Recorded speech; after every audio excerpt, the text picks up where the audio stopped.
네, 반갑습니다. 예. 자, 오늘은 도시 및 주거환경 정비법 정리하고 그 다음에 건축법 일부까지 해서 진도를 나갈 예정입니다. 자, 그래 오늘 286쪽을 한번 펴보시죠. 286쪽 준비됐나요? 자, 지난주에 이 정비사업 시행 절차 표를 드렸는데요. 그 표를 보시면서 이 정비법을 공부하면 좀 나름대로 빨리 잡을 수 있을 겁니다.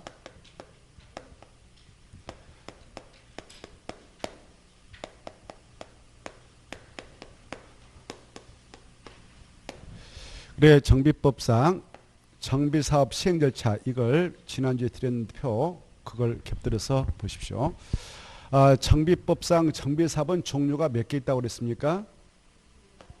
아니 정비사업 종류 그래 세 개. 그렇죠. 그렇습니다. 세 가지. 주거환경 개선사업, 재개발사업, 재건축사업 세 가지가 있는데 이 세 가지 사업을 추진해 나갈 때는 미리 정책계획서를 만듭니다.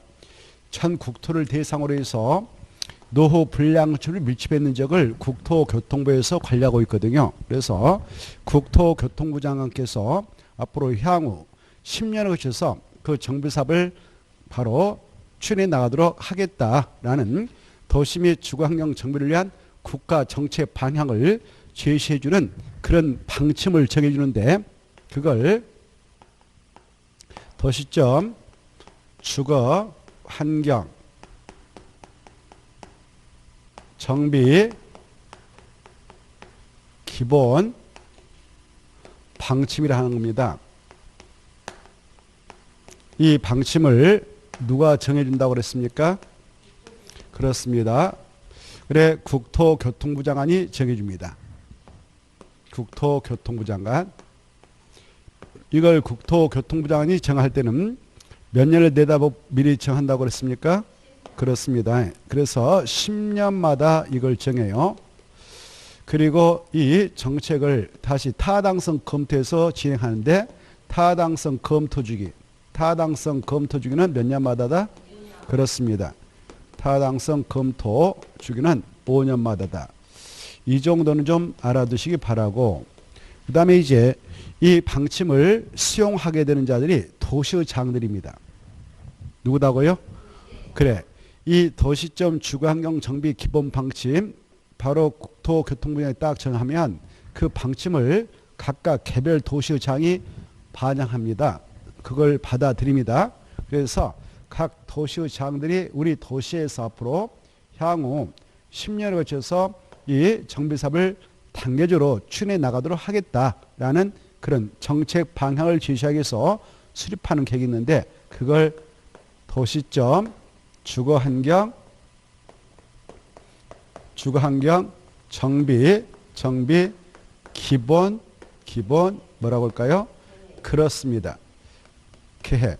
너무 계획 이름이 기니까 기본계라 해보겠는데 이걸 수립해서 바로 나갑니다. 이렇게. 아시겠죠? 이 계획은 시험에 한 문제로 나온데 생각하시고 관심 있게 잘 봐두실 필요가 있어요. 도시점 주거환경 정비 기본계 이걸 누가 수립하는가? 수립자가 누구다고요? 바로 수립자는 그래 군수는 나오지 않아요. 여기 보십시다. 이 도시란 말 속에는 도시점 주거환경 정비 기본계 할 때 도시란 말 속에는 5개의 도시가 내재되어 있다.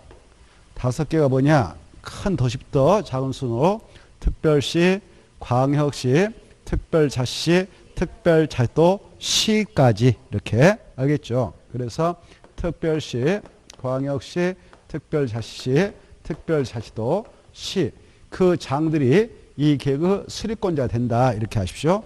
여기는 군수는 나오지 않아요. 여기 보시면 여기 보십시다. 도시하고 끝났죠? 군 안 나오잖아요. 우리가 국토의 계획 및 이용에 관한 법률을 공부할 때는 도시군 기본계획을 공부했는데요.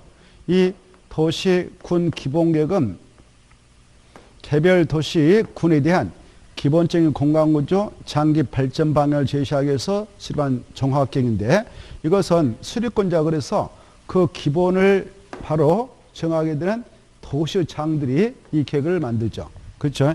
그 도시의 기본적인 특성을 밝히기 위해서 그 기본의 단위가 도시하고 군이 나오니까 도시는 5개, 군은 하나.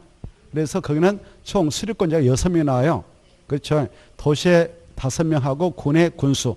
근데 여기는 군수는 안 나온다. 이걸 주의하시면 좋겠습니다. 아시겠죠? 자, 이제 이 도시점 주거환경 정비 기본계획 기니까 기본계획을 하겠는데 이 기본계획은 바로 수립할 때 이것도 몇 년을 내다보고 수립하느냐 정책계획이니까 10년 단위로 수립한다 이렇게 해요. 뭐라고 한다고요? 10년 단위로 수립한다. 그런데 말입니다. 여기 국토개법에서 공부했던 도시군 기본계획은 수립 단위 기간은 없다. 아시겠죠? 도시점 주거환경 정비 기본계획하고 도시점 주거환경 정비 기본방침은 수립 단위가 있잖아요. 10년마다 정해서 수립해라. 10년 단위로 수립해라. 이렇게 수립 단위 기간이 있는데 그런데 국토개법상 도시군 기본계획, 광역도시계획은 수립 단위 기간이 없다. 뭐 10년 단위로 수립해라. 이런 것 없다. 이거 좀 생각해 두세요. 아시겠죠? 거기에 그리고 국토개법상 도시군 기본계획하고 도시군 계획은 타당성 재검토 규정은 있어요. 5년마다 타당성 재검토해서 정비를 하도록 하는 규정이 있지만 수립 단위 기간은 없다. 그리고 국토협상 광역도시계획은 수립 단위 기간도 없고 타당성 재검토 규정도 없다. 이런 것들을 좀 생각하면서 공부를 하셔야 됩니다.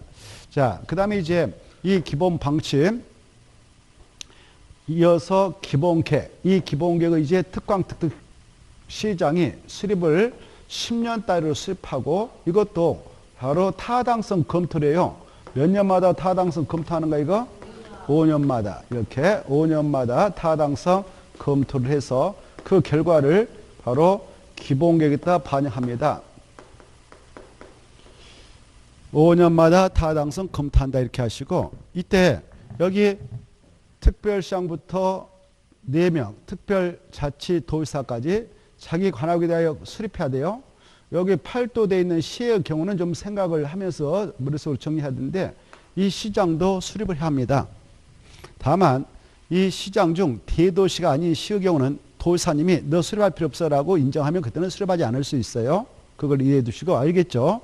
그리고 이 대도시장이 아닌 시의장은 수립을 하였다, 변경하였다라면 도지사님한테 승인을 받도록 되어 있다. 이렇게 좀 생각해 두세요. 아시겠죠? 자, 그걸 잘 이해해 두셔야 돼요. 자, 그 다음에 이제 이 기본계획 관련해서 기본계획의 수립 절차는 이렇습니다. 먼저 주민한테 공람시키고요. 뭐 한다고? 그래, 주민한테 공람시키고. 며칠 이상 공람을 보장하냐? 14일. 그 수치 좀 받으시고. 그 다음에 지방의 의견을 듣죠? 지방의 의견 듣기 위해서 보내면 며칠에 의견 제시할까요? 60일. 30일이 아닌데 60일. 우리 국토의 계획 및 이용에 관한 법률에 하면 광역 도시계획 도시군기본계획을 수립하는 절차상 그 뭐 시도 의회 특광특특 시군 의회에다 그 개관을 보내면 의회에서는 30일에 의견 제시하라는 규정이 나오죠. 근데 정비법은 60일이다라는 걸 주의하십시오. 60일이 지날 때까지 의견 제시가 없으면 이의 없는 걸 간주하고 그 다음 단으로 넘어가게 됩니다. 아시겠죠? 자, 그래 이제 이 지방의 의견 들었다 그러면 바로 이 계획 내용에 바로 여러 가지 정책이 들어있기 때문에 관련 기관장하고도 또 협의를 하게 됩니다. 누구하고 협의한다고요? 그렇습니다. 관계 행정기관장과 협의하고 협의 끝나고 심의 걸칠 또 심의는 지방도시는 심의 걸치고요. 그 다음에 이제 이걸 수립해 가지고요. 우리에게 알리는 고시를 해요. 꼭 고시해 줍니다. 뭐 한다고요? 고시. 고시하고 나서 수립권자들은 보고를 꼭 올려야 돼요. 누구한테 보고 올냐? 보세요. 자, 우리 도시에서 이렇게 앞으로 정책적으로 이 세 가지 정비사업을 단계를 거쳐서 추진해 나가도록 합니다라고 보고를 올려야 돼요. 저 기본 방침을 정해줬던 국장님한테. 누구한테요? 국토교통부장한테 꼭 보고를 올리게 돼 있다. 이렇게 알아두십시오. 알겠죠? 그 오늘 저 프린트물 드렸던 거 자료 보면 아주 잘 됐거든요. 그걸 좀 잘 보시면서 그걸로 정리하면 이 정비법 나름대로 중요한 포인트는 거의 많이 잡힐 겁니다. 아시겠죠? 자, 그래 근데 여기 아까 대도시장이 아닌 시장이 수립했다면 그 50만 명 시장은 여기까지 자기가 해요. 여기까지 주민 공람 지방의회 의견 들어서 수립하고 도지사님한테 승인시하면 도지사가 관계 행정기관장과 협의하고 또 도시군에 힘 거쳐서 바로 승인 후 바로 보내주면 그 시장이 받아가지고 고시하고 바로 국장한테 보고 올립니다. 이런 것들을 좀 생각해 주시고, 그 다음에 이 기본계급 수립기준 작성 방법 누가 정해준가?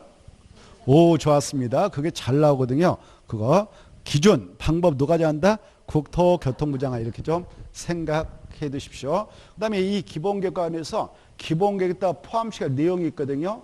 그 내용 써놨습니다만은 정비사업의 기본 방향을 꼭 포함하는 겁니다. 방향이란 말은 정책 방향이거든요. 그래서 정비사업은 세 가지가 있는데 이 정비사업 세 가지를 이렇게 우리 도시에서는 앞으로 향후 10년을 서 추진해 나가도록 하겠습니다라는 그런 정책 방향을 꼭 포함하게 돼요. 첫째 그겁니다. 도시 정비 기본 방향을 포함해라. 그리고 그 사업별 계획 기간을 밝혀라. 몇 년도부터 몇 년도까지 주관경 개사업을 어디서 하고 재개발은 어디서 하고 이런 그 계획 기간을 밝히고요. 그 다음에 쭉 가다 보면 그 사업을 하게 될 장소가 어디니 이걸 좀 밝혀라 이렇게 하고 있어요. 그걸 정비구로 지정할 예정인 그 계략적인 범위를 밝혀라 이렇게 하고 있거든요. 정비구로 지정할 구역인 그 예정구역에 대한 계략적인 범위도 밝혀라 이렇게. 이걸 약자로 정비 예정구역이라 합니다. 뭐라 한다고요? 그래, 정비 예정구역의 계략적인 범위를 밝혀줘라 이렇게 하고 있습니다. 그리고 이 정비 예정구역에 그 정비 사업을 하게 한 정비계 수립 시기도 밝혀줘라. 그 단계적으로 그 사업을 하게 한 이 정비계 수립 시기도 밝혀줘라 이렇게 하고 있죠. 이런 내용을 포함해서 수립되어지는 계획이 바로 기본계획이다 이렇게 하시고, 이제 이 기본계획에 입각해서요. 여기 보세요. 이 정비 예정구역이 이거예요. 이거 재건축 사업을 하고자 하는 정비 예정구역이다. 정비 사업이 세 가지 있다고 그랬는데 그중에 재건축 사업을 하기로 되어 있는 그런 예정구역이다. 그러면 그 예정구역에 대해서 이제 정비 재건축 사업을 하게 한 계획을 맞는데 그걸 정비계획이라 하거든요. 뭐라 한다고요? 정비계획. 이 정비계획은 이것의 약자예요. 정비 사업에 관한 계획. 이걸 약자로 정비계획이라고 그래요. 알겠죠? 무엇의 약자다고? 정비 사업 계획을 약자로 정비를 합니다. 이 정비계획은요. 여기 봐보세요. 우리가 정비 사업 계획 이것에 대해서 국토의 계획 및 이용에 관한 법률을 공부할 때 도시군 관리계획을 공부했잖아요. 도시군 관리로 결정하는 내용이 6개 있습니다. 이걸로 결정 고시하는 내용이 6개 있습니다. 이거 했죠? 6개 다 아실걸? 용도지역, 용도지구의 지정화 변경, 그 다음에 용도구역의 지정화 변경, 기반시설의 설치 준비 계량, 그 다음에 도시개발 사업이나 정비사업에 관한 계획. 여기 나오죠. 여기 이게 정비사업에 관한 계획 여기 나오잖아요. 근데 이 정비사업은 정비법에 따라 추진합니다라고 그때 그랬죠. 그래서 정비법으로 넣으면 정비사업계획을 약속을 바란다고요. 정비계획을 한다. 그러면 이 정비계획은 도시군가로 결정하는 내용이니까 한번 딱 계획을 만든다 입안해가지고 결정해서 고시를 하게 된다면 이 계획 속에 들어있는 내용은 구속력이 있을까 없을까 사업장에서 이렇게 사업장에 있다면 여기다 바로 정비계획을 입안해서 결정고시하는데 고시된 이 계획의 내용은 여기서는 구속력이 있다 없다? 있다. 그렇습니다. 바로 이 사업장에서는 이 고시된 정비계획 내용들만 사업을 하게 되는 구속력이 있는 겁니다. 이건 구속력이 강한 계획이라고 했죠. 그래서 이 계획으로 결정하는 6가지는 다 구속력을 갖게 된다 이렇게 하십시오. 도시개발 사업에 관한 계획, 정비 사업에 관한 계획, 지구단위 계획구역을 지정화 표현한 계획, 지구단위 계획, 입지규제 최소구역 지정화 표현한 계획, 입지규제 최소구역 계획. 다 이거 도시군가로 결정고시하는데 고시가 된 그 내용은 그 장소에서는 구속력이 있다. 이렇게 생각하시라고 그랬죠. 그래서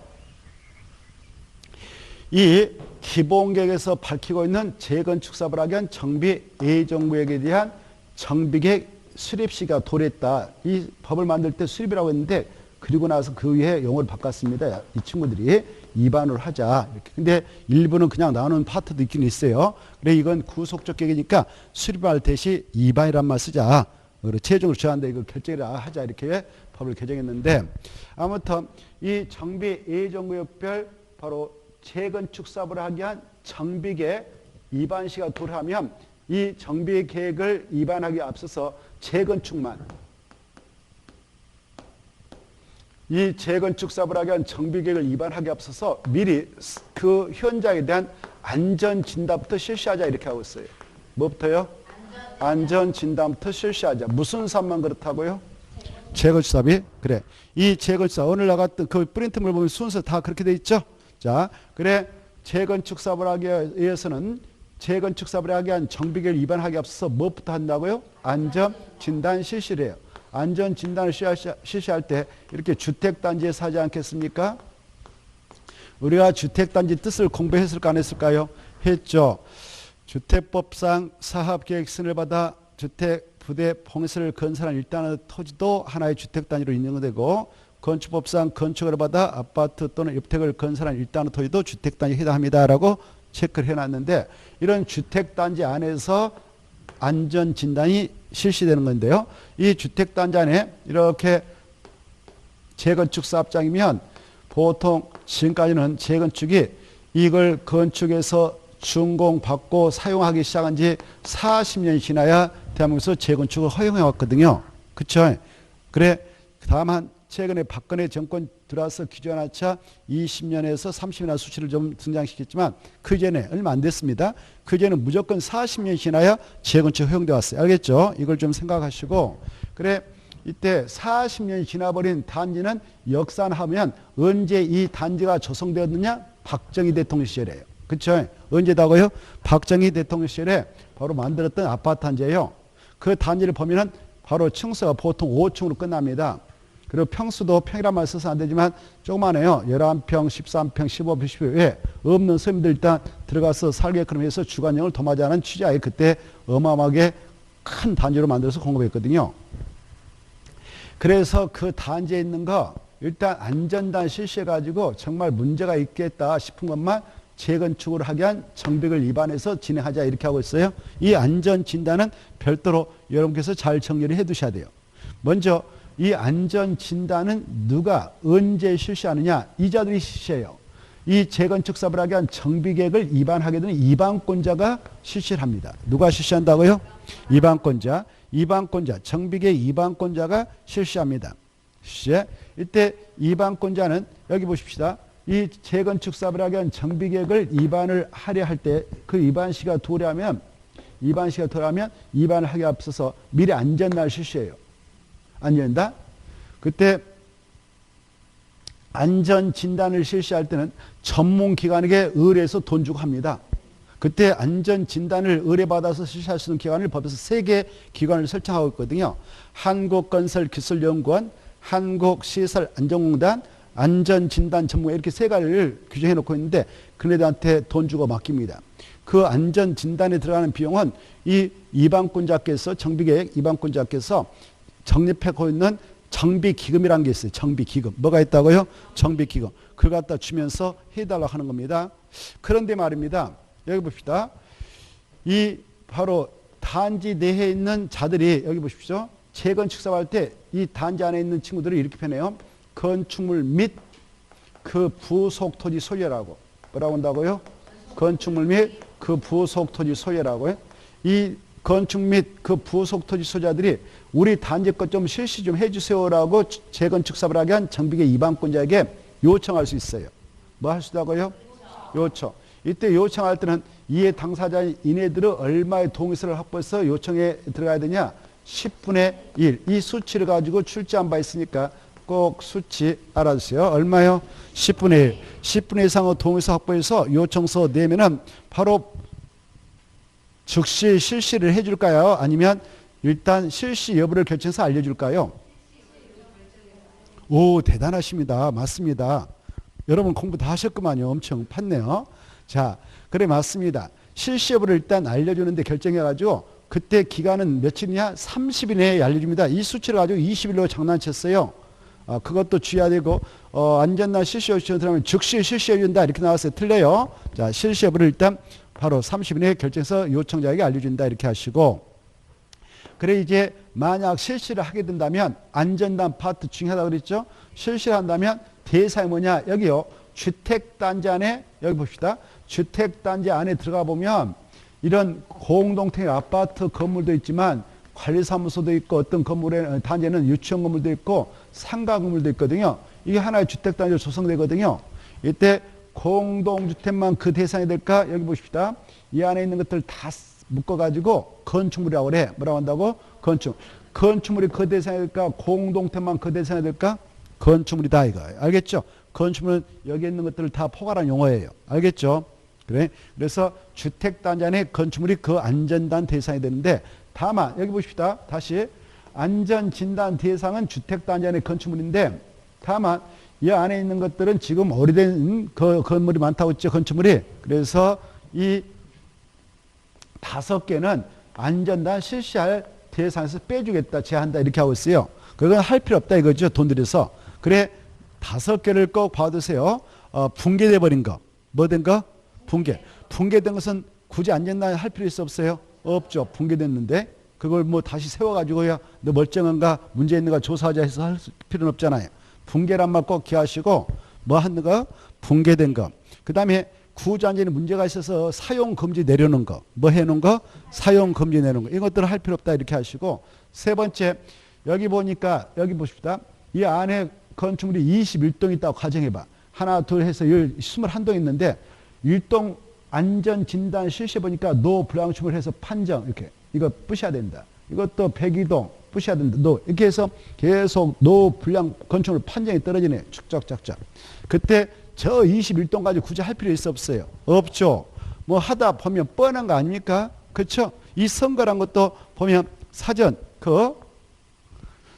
출구조사하면 답 나와버리죠? 나오잖아요. 표본 떠가지고. 그렇죠? 이것도 마찬가지예요. 야, 21동 있다면 21동 끝까지 할 필요 없다. 바로 우리 법에서 21동 중 3분의 2가 노불량건축물 판정 떨어지면 잔여건축물인 7동은 굳이 할 필요 없어. 이걸 잔여건축물이라고. 뭐라 한다고요? 그래. 노불량건축물세에 충족됐다. 법에서 요구하는 그 숫자에 충족됐다 하면 잔여건축물을 할 필요 없다. 이렇게 하시죠. 잔여건축물. 알겠죠? 그 다음에 이 단지가 큰 관계로 재건축 사업에 따른 여러 가지 계획상 여기다 도로를 쫙 다시 넣기로 돼 있어. 진입도로를 앞으로 그 5층 싹 부셔버리고, 그렇게 진입도로 같은 기반설 설치한 토지에 건축이 있다면 어차피 기반설 설치할 때 부셔야 되니까 그것도 대상에 제한한다 이렇게 하시고, 그 다음에 이미 법에 의해서 안전진단을 실시했는데 등급이 A급, B급, C급, D급, E급 이렇게 나오거든요. 그 중에 D급하고 E급으로 판정이 떨어져 있는 것들은 이미 판정 내놨으니까 그건 굳이 할 필요 없다. 뭐 급과 뭐 급이요? D급. 그래요. 여기까지를 잘 받으십시오. 안전이다. 알겠죠?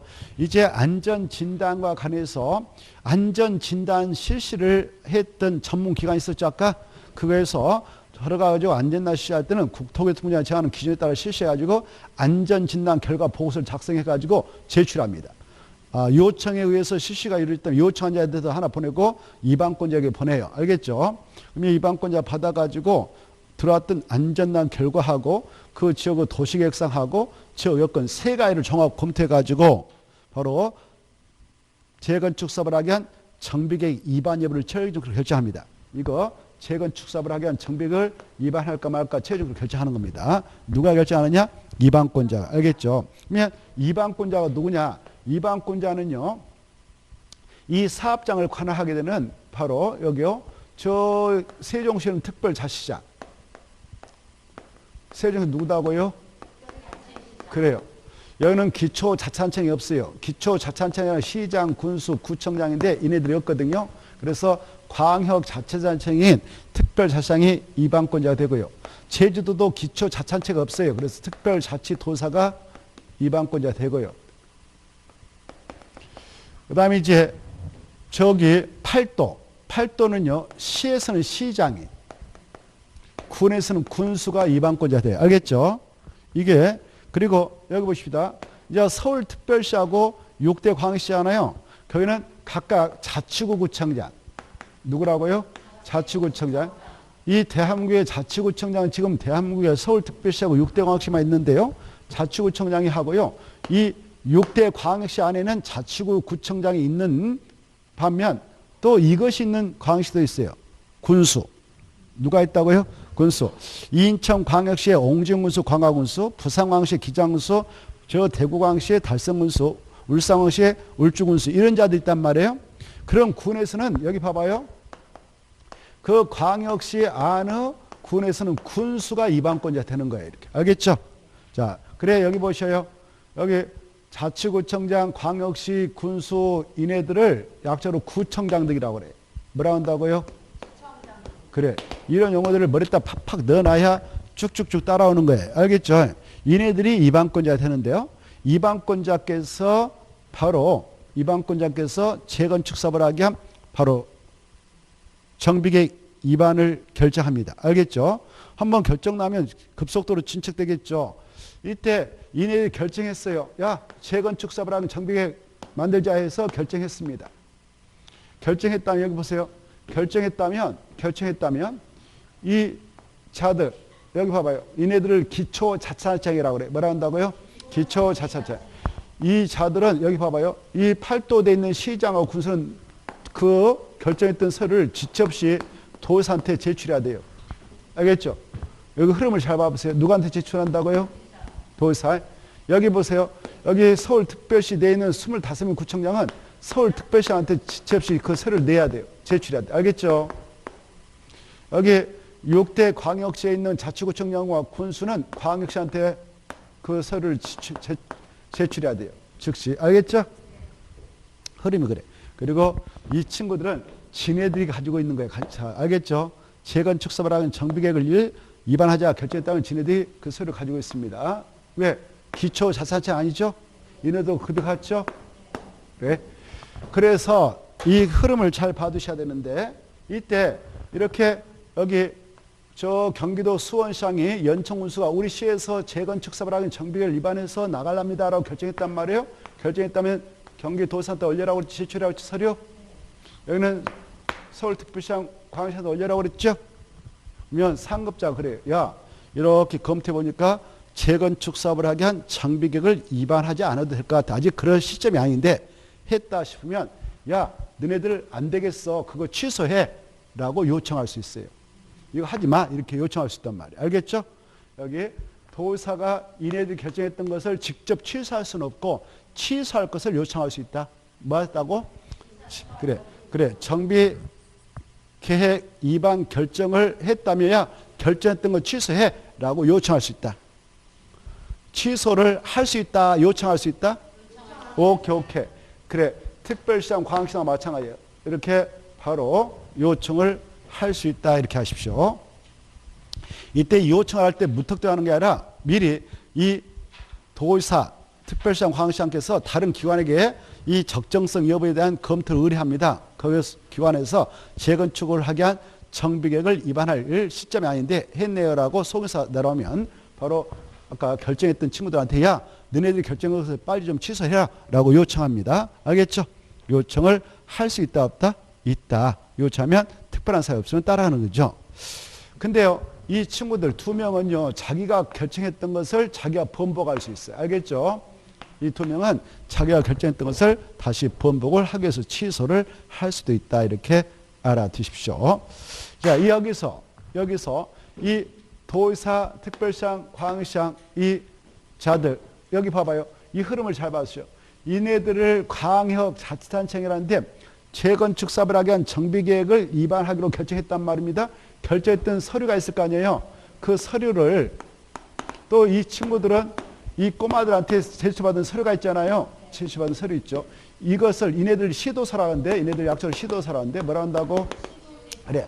시도사에게 이분이 국토교통부장 야, 너네들이 가지고 있는 거 싹 내놔. 서류 이렇게 하면 고리 올려야 된다. 이렇게 하십시오. 그래 시도사는 누가 서류 내놔라 그러면 올려야 한다고요?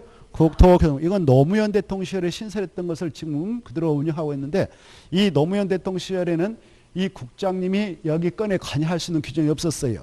그래 서울 같은 경우는 서울의 강남구청장이 재건축을 하기 위한 결정하고 특별시한테 냈는데 이 특별시하고 이 강남구청의 색깔이 같아. 정치색이 같은 당이면 둘이 쑥쑥 써 끝내버린단 말이에요. 그러면 어때? 이 재건축 사업이 추진된다 가정해 보세요. 여기 보세요. 이 단지에서 재건축 사업이 한번 결정 나가지고 추진되면 어떤 문제가 발생하느냐? 여기 보십시오. 여기 봐봐요. 재건축 사업이 한번 결정 나와서 추진되면은 이런 문제가 있어요. 여기 1000세대다 그러면 1000세대 부셔야 되거든. 부시면 이 사람들 이주하죠. 이삿짐 싸고 나갈 거 아니에요. 나가면 주택이 있어야 될 거 아니에요. 그러면 주택에 대한 수요가 폭증할 거 아니에요. 주택은 적으면. 이런 단지가 하나만 있는 게 아니라 강남구의 여러 단지에서 그렇게 진행된다면 그만큼 이주 수요가 많을 거 아닙니까? 집값이 폭등하겠어? 떨어지겠어요? 그렇죠. 아파트가 폭등해버리겠죠. 폭등하고 폭등하면 어때요? 그 여파는 정치로 확산돼 버리잖아요. 그렇죠. 그러면 그 책임을 누가 져야 됩니까? 이 주택경기에 불안정이 발생하면 정부에서 책임져야 되잖아요. 그렇죠? 없는 사람들 나이죠. 이 정부에서 뭐 하는 거냐 이렇게 해서. 그래서 그 화살은 바로 노무현 정권 시대에 골이 돌아왔던 것입니다. 그래서 안 되겠다 해가지고 이걸 만들어서 국장이 이 건에 개입할 수 있는 규정을 두었습니다. 그래서 너네들 가지고 있는 소리 나한테 내놔. 그러면 이쪽으로 올려야 된다. 그래서 재건축을 하지 않아도 되는데 지금 진행을 하려고 한다. 그러면 국토교통부 장관이 야 그걸 적정한지 한번 검토해봐 라고 시도사에게 지시를 내리면 그걸 따라야 한다. 이렇게 알아주십시오. 알겠죠? 자, 흐름을 받으시고 재건축 사업은 여기까지 쫙 받으십시오. 그 다음에 이제 이 단계 만약 이쪽으로 넘어왔다. 재건축 사업을 하자라고 정비계획을 입안해서 결정을 하게 됐다. 그러면 이 또 나머지 두 개 재개발하고 주관개사업은 이 절차는 없죠. 안전, 진단, 실시 절차는 없죠. 그러면 기본계에서 밝히고 있는 주관경 개선 사업을 하기 위한 정비 예정계획별 정비계획 수립시가 도래했다. 재개발 사업을 하기 위한 예정계획에 대한 정비계획 수립시가 도래하면 이걸 만드는 거예요. 알겠죠? 정비계획을 위반합니다. 뭐 한다고요? 정비계획을 위반해. 이때 정비계획을 위반할 때 반드시 포함시켜야 할 내용이 있어요. 이 정비계획은 아주 중요한 계획인데 포함시켜야 할 내용이 뭐냐? 이 내용은 먼저 사업 명칭을 정확히 정해야 돼요. 뭘 정한다고요? 사업 명칭. 무슨 사업을 하기 위한 계획이냐? 주거 환경 개선 사업이다. 재개발 사업이다. 재건축 사업. 이렇게 명칭을 꼭 정하고 그 사업을 하기 위한 장소 어디냐? 이걸 정확하게 밝혀요. 정비고요. 그리고 그 면적을 밝히죠. 이렇게. 여러 가지를 또 집어듭니다. 여기 봐봐요. 이 정비 사업을 통해서 만들고자 하는 건축물의 주용도가 뭐냐? 아파트냐, 상가냐, 공장 이런 걸 정확히 내야 돼요. 그리고 그 사업장에 들어설 여러 가지 시설이 뭐냐? 이런 것들을 집어넣고 그리고 더 나아가서 언제 사업을 이 계획에 따라 할 것이냐라는 사업 시행 예정 시기도 밝히고요. 그리고 필요하다면 국토협상 지구 단위 계획 내용도 포함을 할 수가 있어요. 그리고 이 계획에 따라 정비사업 시행 방법도 집어듭니다. 무엇도 집어든다고요? 시행 방법. 우리가 시행 방법을 이따 보겠습니다만은 이 시행 방법은 주거환경 개선 사업은 5가지가 있고요. 주거환경 개선 사업 몇 개 있다고요? 5개. 재개발 사업은 몇 개 있냐면은 2개 있어요. 2개. 재건축 사업은 몇 개 있냐면은 1개 있어요. 그래요. 그래 이 주거환경 개선 사업은 그 시행자가 그 장소에 들어가 가지고 정비 기반설 이런 것들을 또 설치 확충해 주고 그리고 토지동호수가 자기 주택을 스스로 개량한 방법 그리고 시행자가 다 밀어 가지고 바로 땅만 만들어서 주는 환지 공법법 그리고 그 구역 전부를 수용해 버려요. 수용해 가지고 밀고 주택 건설해서 토지동호수한테 우선 고마나 대지 만들어서 토지동호수 애의자에게 고마는 수용 방법도 있고 인가받은 가르침에 따라 분양신청을 하도록 해가지고 분양신청한 자에게 주택 부대 본수를 만들어서 공간은 관리처분 공급방법도 있고 이상의 방법을 섞어서 하는 혼용 방법이 있거든요.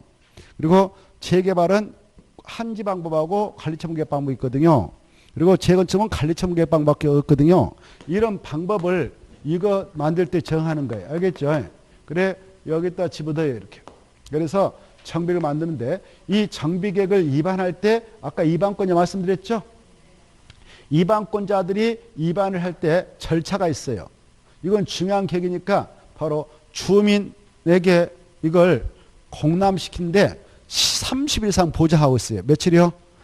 그래, 아까 기본계획은 며칠이면 됐어? 14일이면 됐죠? 그래요. 근데 이것은 그 주민 공람기간이 길다. 30일이다. 주민 설명회, 주민 서면 통보 이런 거 나오는데 그건 참고로 보고 주민 공람을 며칠 이상 보장하냐? 30일 이거 꼭 아셔야 돼. 알겠죠? 그리고 주민 공람 끝나면 지방의 의견 듣거든요. 지방의회 의견도 여기는 며칠이냐? 지방의회에서 60일 의견 제시하면 돼요. 며칠이요?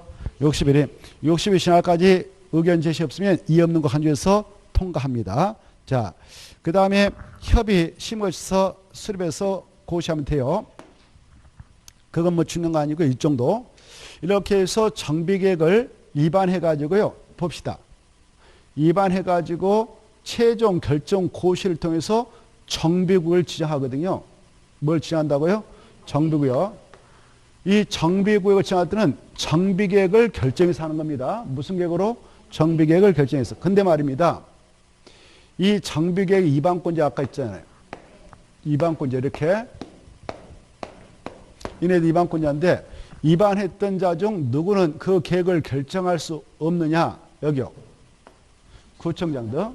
서울특별시 25명 자치구청장, 6대 공항시에 있는 자치구청장, 6대 공항시 안에 군수를 약속 구청장이라고 그랬죠? 이네들은 정비계획을 여기까지 했어요. 지방의 의견까지 들어가지고 입안했어. 입안해가지고 결정할 수 있는 권한이었기 때문에 이렇게 올려요. 특별시한테 여기는 광역시한테. 그러면 이네들이 받아가지고 바로 결정해서 고시합니다. 그러면 결정고시가 있으면 구역의 지정고시가 있다 그래요. 그래서 다시 한번 이 구청장 등은 정비계획을 입안해가지고 그걸 첨부해서 바로 특별시는 특별시장, 광역시는 광역시한테 제출합니다. 제출한 이유는 그 계획에 따른 사업장인 정비구역의 지정을 신청하기 위해서 뭘 하기 위해서? 정비구역의 지정을 신청하기 위해서 제출해요. 알겠죠? 그러면 그 특별시장 광역시장을 받아가지고 정비계획을 딱 결정 고시해 줌으로써 정비구역 지정고시가 있게 된다 이렇게 하십시오. 근데 앞에 있는 4명 있잖아요. 특별자치장, 특별자도사, 시장수는 자기가 정비계획을 입안해서 결정고시해가지고 정비구역을 지정하고 있다 이렇게 하십시오. 알겠죠? 알겠나요? 자, 우리 교재 볼까요? 따라오고 있나요? 책 안 봐도 되겠죠? 자, 그래. 책은 여러분이 집에 가서 조용히 보시고 저기 바로 288쪽 보고 있으니까 288쪽에 정비계획 내용 거기 보고 계시죠? 그리고 오른쪽에 그 박스 정비계획 내용에서 기억, 니은 좀 체크해서 읽어보시고 그 다음에 지읒 체크해서 보시고 그 다음에 저기 키읔 좀 보시고 키읔 그리고 하나 더 쓰면은 정비사업 시행방법 하나 써놓으세요. 정비사업 시행방법 써가지고 자 그 다음에 동그라미 2번 꼭 봐두실 것. 정비계획 작성 기준 방법 누가 정한가? 국토교통부 장관. 2번에 그 정비계획 입안과 정비구역 지정이 있죠? 거기서 동그라미 1번, 2번 꼭 읽어두실 것. 동그라미 1번, 2번 꼭 읽어두실 것. 됐나요? 넘어가시고 가로 3번에 그 290페이지 동그라미 4번도 좀 읽어두세요. 이 정비구역 지정권자는 지임로 설치에 필요한 경우는 지임로 지역과 그 인접적을 포함해서 정부로 지정할 수 있다 없다? 있다. 이겁니다. 예컨대 여기가 지금 정비사업을 하려고는 바로 그 사업장이에요. 근데 여기 큰 도로가 있는데 이렇게 도로가 있다 이렇게. 그러면 여기다만 딸랑 정비구역이다라고 칭한 게 아니라 여기 이렇게 여기까지가 정비구역이다라고 칭할 수 있단 말이에요. 그래서 여기도 싹 예쁘게 지임도로 깨끗하게 뚫어가지고 들어오게끔. 알겠죠? 이렇게 해서 여기까지가 정비구역이다라고 지임로 지역과 그 인근 여기도 깨끗하게 할 필요 있다. 그러면 여기까지 해서 밀어가지고 이렇게. 그래 이 정비구역을 정하고자 할 때 그 지임로 인근 지역까지 포함해서 정비구역이다라고 정할 수 있다. 없다 하면 틀리고 있다. 가로 3번에 1번 2번 절차에서 1번 읽어두시고 30일 아까 했죠?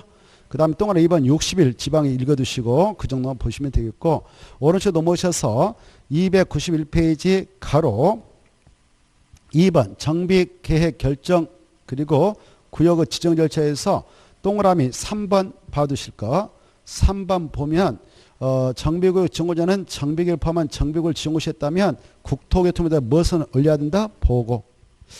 찾았나요? 그 다음에 가로 4번 정비계 2반 제한 하나 있죠.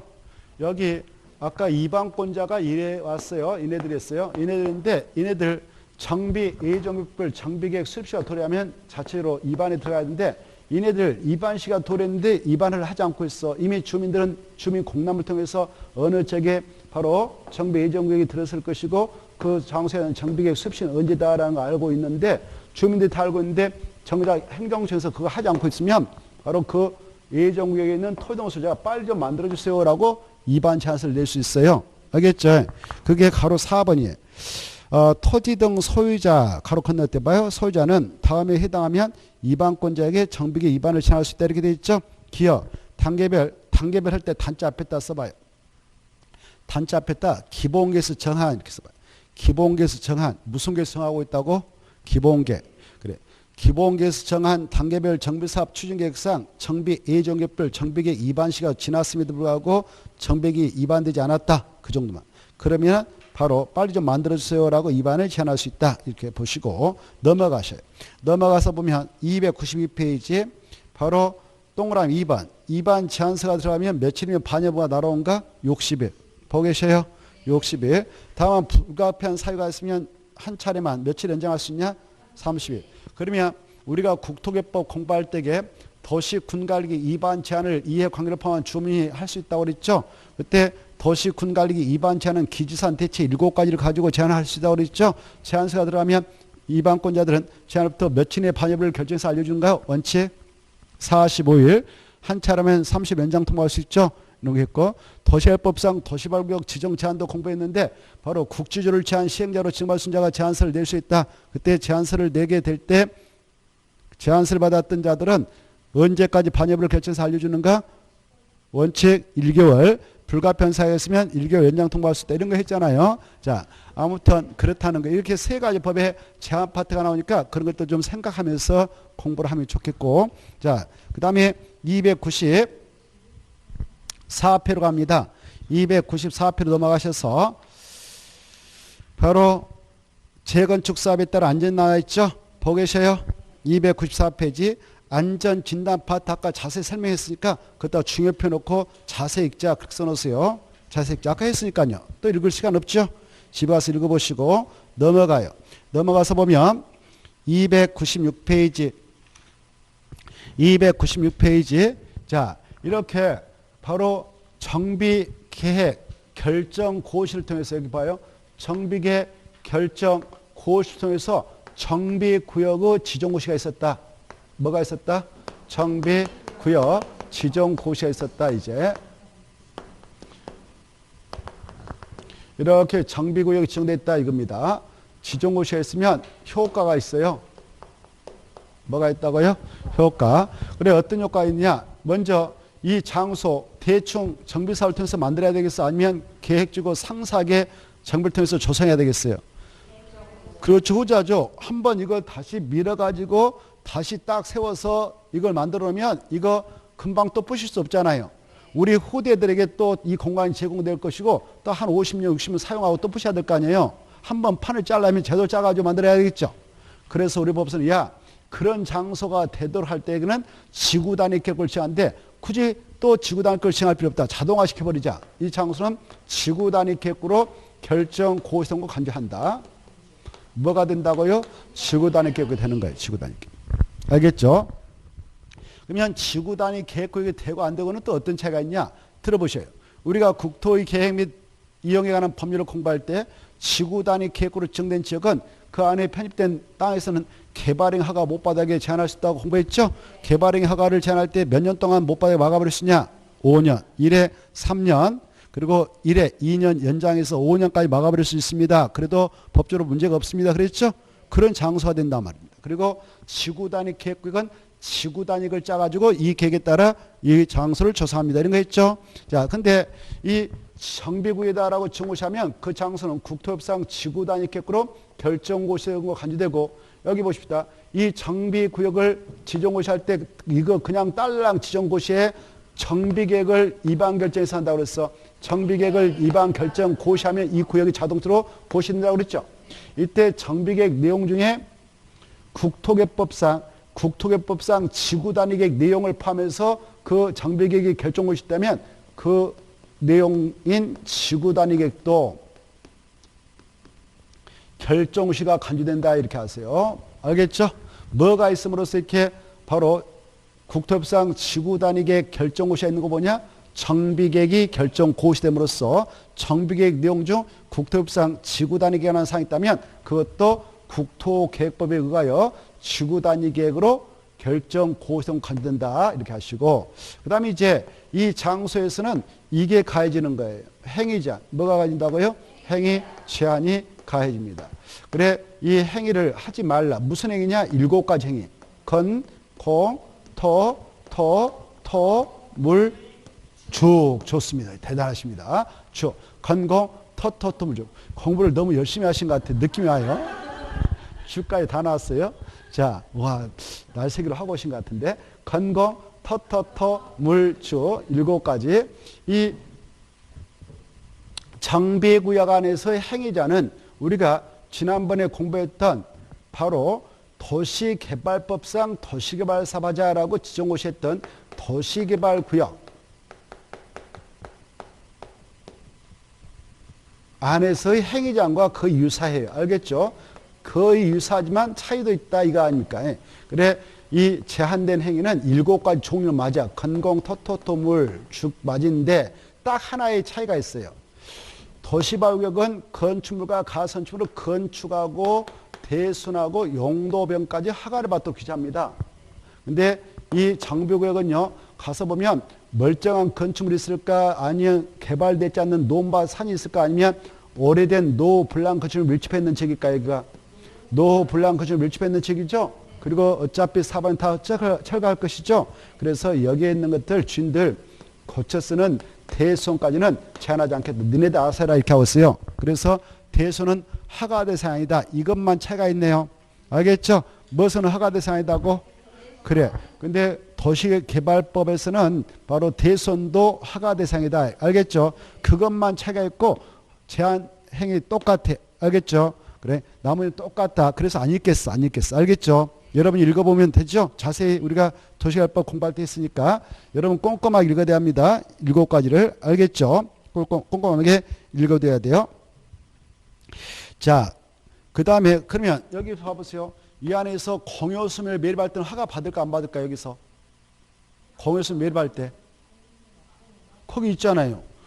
토지형주병 뜻을 읽어봐봐요. 토지형주병 뜻을 그래 뜻을 알아야 돼. 토지형주변경이 뭐냐 그러면 성토, 절토, 정지, 포장을 통해서 토지 형사를 변경하는 행위, 공유소멸 매립하는 행위, 토지굴차 10가지를 포함하는 것이 토지형변경이거든요. 그래서 꼼꼼하게 읽으라고 했잖아요. 대충 읽으면 대충 틀려요. 알겠죠? 꼼꼼하게 읽으라고 했어요. 그러면 물건을 일교상 옮기기 쉽지 않은 물건을 일교상 쌓을 때는 허가 받을까 안 받을까? 오, 그래요. 물건을 쌓아둔다 이 말이 그 말이거든요. 이게 옮기기 쉽지 않는, 이동하기 쉽지 않는 물건을 일교상 쌓을 때 허가 받아라. 이렇게 돼 있으니까 허가 받습니다. 이렇게 여러분은 박스 앞에 그 뒤에 있는 거, 점 따당 찍고 뒤에 있는 거 그 뜻이니까 뜻을 정확하게 알아두셔야 됩니다. 알겠죠? 그러면 이것은 허가 받는가 안 받는 거 봐보세요. 인공을 가하여 제작한 시설을 설치할 때는 허가 받아야 한다. OX. 인공을 가하여 제작한 시설을 설치할 때 허가 받을까 안 받을까? 그게 바로 공작물이 공작물. 뭐라고? 공작물 여기 공작물. 공작물 뜻이 그래. 인공을 가하여 제작한 시설이라고. 알겠죠? 그래 뜻을 알아야 돼. 뜻을. 그래서 꼼꼼하게 읽어봐라 했잖아. 그거 있을 건데요? 없구만요. 있다고 그러네. 어디요? 써놨나요? 네, 써놨죠. 그래 거기다 써놓으세요. 공작물 뭐다고? 그래. 인공을 가하여 제작한 시설물, 이걸 공작물 합니다. 이 책을 쓰신 분이 안 써놨는데, 뜻 써놓으세요. 알겠죠? 인공을 가하여 제작한 시설물, 이렇게. 자, 거기까지 꼼꼼하게 읽어두셔야 돼요. 그 다음에 이 안에서 허가를 받지 않고 허용되는 행위도 있다, 없다? 있어. 그래, 여기 보십시다. 여러분이 지금 이 구역 안에 편입되어 있는 곳에 살고 계셔요. 이 사업이 지금 정비사업을 하겠다라고 정비를 지정고시 했지만 즉각적으로 정비사업을 추진합니까? 아니죠. 어마어마한 세월이 흘러요. 이렇게. 언제 할지 몰라요. 날새요. 때로는 무산되기도 해요. 알겠죠? 그래 구역으로 묶이게 됐을 때 여기 살고 원주민들도 나름대로 불편함이 없더라. 7가지는 그냥 허가 없이 하세요라는 허용사항이 있어요. 뭐가 있다고요? 허용사항. 이것은 허가도 신고도 필요 없습니다. 그래 여기 보십시다. 도시개발구역에서도 허용사항이 있었거든. 근데 여기는 6개, 여기는 1개가 더 추가돼. 그래서 7개. 뭐가 하나 추가되냐? 똑같은데 6개는 이거. 여기 보세요. 여기는 지금 노블랑화된 건축물 있죠? 이거 붕괴 우려도 있고 안전사고 우려도 있죠? 안전사고 방지를 위해서 고쳐 쓰는 것은 그냥 허가 없이 하세요 이렇게 하고 있어요. 이해되죠? 이게 하나 추가됐어요. 이게 몇 번에 있나요? 그렇죠. 기존 건축물 붕괴든 안전사고 우려가 있는 것들 그거 좀 고쳐 쓴다. 안전조치 취한다. 이거 허가 받는다 안 받는다? 안 받아. 그래 이것만 도시개발구역 안에서의 허용사항에서 차이가 있어요. 알겠죠? 그리고 나머지는 양쪽 똑같아. 안 읽겠어. 여러분이 꼼꼼하게 읽어두셔. 알겠죠? 자, 그 다음에 이제 바로 그 위로 올라가서 가로 2번 정비구역을 분할해서 지정한다, 통합 지정한다, 결합 지정 이것도 좀 읽어두세요. 이 지정권자들 아까 이렇게 정비구역을 지정할 때는 서로 떨어져 있는 장소를 하나의 정보로 묶어서 지정할 수 있을까 없을까? 있어요. 그걸 뭐라고 하냐? 그거 보면 저기 3번 봐봐. 결합이라고 그래. 뭐라고 한다고? 결합 지정. 야, 그래 이렇게 약간 떨어졌어요. 붙어있지 않고 여기도 노블랑시 밀집해 있고 여기도 밀집해 약간 떨어졌다 붙어있지 않고 이걸 하나의 정보로 뭐라고 한다? 결합 지정할 수 있다고 그래. 서로 연접해 있지 않는 장소를 하나의 정보로 결합해서 지정할 수 있다 없다? 있다 그거. 그리고 연접해 있는 장소 이렇게 붙어있다면 그것도 하나의 정보로 지정할 수 있다. 또 분할 지정할 수 있다 없다? 있다. 세 가지를 탈 수 있거나 이렇게 봐두시고 넘어가셔서 298페이지 동그라미 3번 4번 꼭 읽어두셔요. 자, 이 정비구로 지정된 장소에서 허가를 받아야 할 것을 안 받고 있다. 그러면 2반이에요. 2반. 뭐가 된다고요? 2반. 그래 위반자는 어떻게 돼요? 원상 회복해라고 명할 수 있고 명을 이해하자면 행정대집행을 통해서 깨끗이 치워버리죠. 그리고 그 옆에다 써놔요. 2년 이하의 징역 써놨나요? 2년 이하 징역 또는 2천만 원 이하의 벌금이 처한다 이렇게 하나 써놓으세요. 그래 이 허가 대상 허가 안 받고 했다고 하면 위반자인데 위반자는 몇 년 이하 징역 몇 천만 원 범죄하냐? 2년 이하 징역 또는 2천만 원 범죄합니다. 그런데 이 도시개발구역에서 허가 대상 허가 안 받고 하면 여기는 3년 3천만 원이 알겠죠? 도시개발법상 도시개발구역은 허가 대상 허가 안 받고 하면 몇 년 며칠이라고? 3년 3천. 여기는 봐보세요. 여기는 신도시를 만들 장소예요. 도시개발구역은 뭔다 만든다고? 신도시. 아직 개발됐지 않은 논밭을 밀어가지고 신도시 만들겠다는 거거든요. 이런 데서 수용 방식 가지고 사발하고 미리 허가 안 받고 해가지고 뭐 보상 탐구가 나쳐놨다. 그러면 잡히면 여기는 3년 3천만 원. 엄벌이 쳐요. 여기는 한마디로 개발되지 않는 미개발자 많은 땅이에요. 개발의 손때가 아직 덜 묻은 땅이에요. 이걸 쾌적한 도시를 건설하고 지금 찍어놓은 땅이에요. 그래서 여기는 봐보세요. 여기는 아직 개발되지 않는 땅이다. 이런 땅을 좀 그런데 처녀지 이렇게 표현할 수 있어. 처녀지 땅 뭐라고? 처녀지. 여기는 어때요? 정비로 지정된 장소는 이미 한번 개발됐죠. 그래서 건축물 들어섰는데 40년 돼가지고 노블랑 건축물 됐죠. 여기는 그래서 노블랑식 밀집해 있는 지역이죠. 이런 노녀지. 뭐라고? 노녀지. 저기는 뭐라고? 처녀지. 노녀지하고 처녀지는 처벌할 때 똑같겠어? 차이가 있겠어? 그래 어디가 더 세겠어요? 오 맞았어. 그래서 처녀지는 3년 이하 징역 또는 3천만 원 범죄하고 여기는 2년 이하 징역 또는 2천만 원 범죄한다. 이렇게 생각해 두세요. 알겠죠? 자, 왜 여기에 경중의 차이가 있는지 알겠죠? 여기는 세다. 여기는 더 약하다. 처벌 정도가. 알겠죠? 그거 알아주시고 그 다음에 이제 3번 밑에 4번 밑에 가로 4번 쌍가로 기득권포 여기 보십시오. 이 도시 여기 봐봐요. 도시개발구역이나 정비구나 기득권포는 똑같아. 몇 년 몇 천? 아니 몇 년 몇 천이다. 기득권포라는 것은 여기 보십시오. 도시개발구역을 지정할 당시에 정비구역을 지정할 당시에 이미 그 안에서 허용되는 사항이었기에 허가 등을 받아서 공사의 사업에 착수한 자가 있어. 이런 자들은 다시 이 구역이 지정 고시되고 나서 그 행위할 때는 다시 허가 신청해서 허가받아야 된다. 계속할 수 있다. 계속할 수 있다. 계속하는데 아무런 조치 없이 그냥 한다. 신고를 해야 된다. 그래요. 그 말 중에 신고를 해야 되지 또 허가받는다 하면 틀리고 아무런 조치 없이 할 수 있다 하면 틀려. 신고는 해야 되는데 며칠 해야 되냐? 그래요. 30일에다 체크. 어디도 똑같다고 제가 그랬어? 더시기 말고 그렇습니다. 이렇게 딱 이제 실력이 쌓여가니까 비교도 하면서 연관도 시키고 그래야 돼. 더시기 발급과 정비원 바로 기득권 보호가 똑같다. 바로 착수한 자만 기득권 보호받아서 개수할 수 있는데 신고 주체한다. 며칠 해야 되냐? 30일. 그렇습니다. 그러면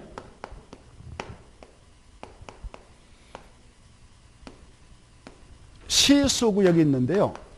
무슨 말인지 알겠나요? 오, 좋아요. 시가와 조정구역하고 수산양 보호구역 좋아요. 역시. 그래, 시가와 조정구역, 수산양 보호구역의 지정을 위한 도시 군관리계 결정고시 당시 이미 이 안에서 허가 등을 받아 공사의 사업에 착수한 자가 있다라고 한다면 그네들도 기득권 보호를 해줘요. 그래서 그 사업과 공사를 계속할 수 있다 없다? 있어요. 있는데 아무런 조치 없이 그냥 한다. 조치가 있어야 된다? 조치. 뭐냐? 다시 허가 받아야 될까? 신고할까? 오, 좋아. 신고를 하는데 여기는 기간이 이걸 결정고시 할 당시를 기준해서 언제까지 신고하면 된다? 오, 대단하셔. 이야, 대단하시오. 대단하셔요. 맞았어요. 여기는 30일, 여기는 3개월. 꼭 알았어요. 여기는 3개월, 여기는 30일. 꼭 알아십시오. 자, 이렇게 좀 비교해서 알아시면 좋겠습니다. 알겠죠? 그 다음에 가로 5번까지 하고 쉬었다 하겠는데 5번 보기 전에 아까 중요한 거 그 동그라미 4번 꼭 읽어두세요. 제일 위에 올라가서 동그라미 4번. 동그라미 4번 꼭 시험에 나옵니다. 이 정비 예정구역, 정비구역에서는 주택법에 따른 지역주택조합 조합을 모집할 수 있다 없다? 그거 꼭 그대로 나오니까 298페이지 위에서 넷째 줄 알겠죠? 그대로 나오니까 모집하면 된다 안 된다? 안 된다. 지금 이 정비 사발 나고인데 여기다 무슨 땅 준비해가지고 보세요. 정비구로 정된 장소, 정비 예정구로 지금 밝혀놓고 있는 장소, 여기 있는 땅 준비해가지고 야 여기다 지역주택자 결성해서 조합원에게 주택 분배주는 그런 조합주택 건설하자 이게 할 수 없는 거예요. 안 된단 말이죠. 여기서 안 된다. 이 정비 예정이라든가 정비에서는 주택법상 지역주택조합의 조합원을 모집해서는 안 된다. 꼭 알아십시오. 그게 그대로 엊그제가 아니라 이게 작년도 이게 개정을 도입했습니다. 그 다음에 이제 가로 5번까지 좀 쉬었다 하겠는데 여기 보십시다. 이건 가로 5번 이거예요.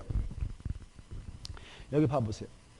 이 정비 예정 구역이라고 하는 것은 무슨 계획을 만들 때 미리 밝혀준다고 할까요? 무슨 계획 만들 때? 오, 그래. 그래. 근데 서울특별시장이 서울특별시 기본계획 만든다. 그때는 기본계획 내용 있다. 서울특별시 오직 큽니까? 이렇게 25개 구가 있는데 그래서 어느 구에서 재개발을 할 예정인데 그 장소 어디입니다. 라고 밝힌단 말이에요. 알겠죠? 그래. 여기 무슨 구인데 그 장소에 어디에서 재개발을 할 예정이에요. 라고 장소를 밝혀줘요. 이렇게. 미리. 그러면 여기 봐보세요. 정비 예정계획을 포함해서 기본계획을 만들 때 주민한테 며칠 이상 공람시켜요? 아니, 그래요. 기본계획은 14일 공람시킨다고 그랬죠? 그러면 그 주민 중에는 눈치 빠른 주민들도 있어요. 그렇죠? 그 주민 중에는 어떤 사람 투기꾼도 있을 것이고 부동산에 대해서 엄청 관심 많아서 막 여기저기 찔러가지고 막 투자한 사람도 있을 거고 다 있단 말이에요. 수들 하단 말이에요. 그러면 여기 보세요. 정비 예정기도 하고 오, 여기서 앞으로 몇 년도부터 언제까지 재개발을 추진한다고? 좋아. 그러면 여기 내가 땅을 하나 가지고 있는데 한 필지 가지고 있으면 내가 재개발 조합 만들어 가지고 분양시할 때는 하나밖에 분양 못 받는단 말이에요. 그래서 이걸 미리 쪼개버리자. 한 필지를 20필지 쪼개버리자. 이렇게 분할을 한단 말이에요. 분할해서 자기 혼자 가지고 있으면 하나밖에 분양 못 받아가니까 여러 친구들 동원해서 야 투자해라 투자를 해가지고 그래서 소유권 막 준단 말이에요. 그러면 토지 소유자면 조합원이 될 것이고 재개발 사업 조합원이 되고 분양 시행할 수는 자기 주어진단 말이에요. 원래 하나만 분양을 해줘도 되는데 사업자 시행자가 20만한테 분양을 해주게 되면 사업성이 떨어져 버리죠.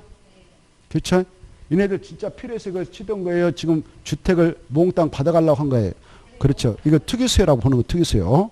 그래 여기 보세요. 이 정비 예정으로 밝히고 있는 이 땅에서 이 한 사람만 하면 또 그나마 다행인데 한 사람만 하겠어? 규제하지 않으면 난리 쳐버리지. 땅마다 다 그럴 거 아니에요. 필지마다. 그렇죠? 필지마다 다 장난쳐버릴 거 아니에요. 이렇게 막 쪼개가지고 난리 쳐버릴 거 아니에요. 쪼각쪼각. 그래서 어마어마한 토지소를 막 등장시켜버릴 거란 말이에요. 땅을 이제 토지 분할을 할 때까지 하다 보니까 안 되겠어? 안 되겠어? 우리 이 건축법 57조에 보면 건축 묻는 대지를 분할 때 주거적 60정도 몸집 분할 수 없다 이런 면적 규정이 있거든요. 그래서 쪼갠데가 쪼갰는데 안 되겠어. 그러면 이제 이렇게 하면 돼. 여기 땅 쪼갰다. 이렇게 쪼갰어. 봐봐요. 여기다 다세대 같은 걸 건물 또 지어요. 뭘 진다고? 다세대. 이렇게 건축물을 또 건축해. 그래서 또 소유자를 모집해. 이렇게.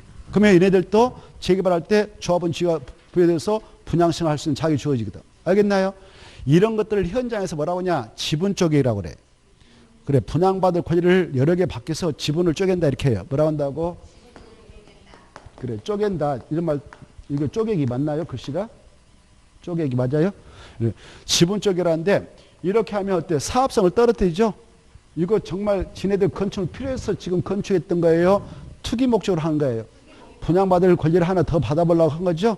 그래서 우리 법서는 이렇게 정비 A종구역에 대하여 기본계획을 공람 중인 정비 A종구역이 있다. 또 정비 사업을 하기 위해서 정비계획을 만들어서 딱 결정고시 하면 구역이 지정고시 했는데 구역이 지정고시 되면 자동차로 행위자에 가야죠. 근데 아직 정비계획을 위반만 하고 있지 결정 안 났어. 위반하고 있다면 미리 또 선수 칠 수 있단 말이야. 이런 행위를 할 수 있단 말이야. 그래. 그래서 기본계획을 공람 중인 정비 A종구역이 있다든가 또 정비계획을 위반 중인 직이 있다. 그러면 이런 특유소유 유입과 비경제적인 건축을 억제할 필요가 있으면 두 가지 행위는 못하게 제한할 수 있다. 뭐가 무엇을 못하게 제한할 수 있냐? 그래, 건축물의 건축과 토지물의 두 가지를 제한할 수 있다. 못하게. 누가 제한할 수 있냐? 국장시도, 시장소가 다 할 수 있다. 이렇게 돼 있죠? 근데 제한을 할 때 몇 년 동안 못하게 막을 수 있냐? 그래. 그거 체크. 3년 동안 못하게 하는데 몇 해 하나요? 1회 하나요? 몇 년 더 제한기가 연장해도 된다? 1년. 알겠죠? 여기까지 알았어요. 원칙 3년 1회 1년 더 연장할 수 있다. 그래, 정비 A정구역입니다. 기본계획을 공람 중인 정비 A정구역, 또 정비계획을 위반 중인 지역에 대해서는 두 가지 행위를 제한할 수 있다 이겁니다. 두 가지 행위가 뭐냐? 그러면 건축물을 건축하고 토지 분할이다. 몇 년 동안 제한할 수 있냐? 3년. 몇 해 연장할 수 있냐? 1회. 몇 년? 1년. 여기까지. 됐죠? 자, 잠시 쉬었다가 또 이어서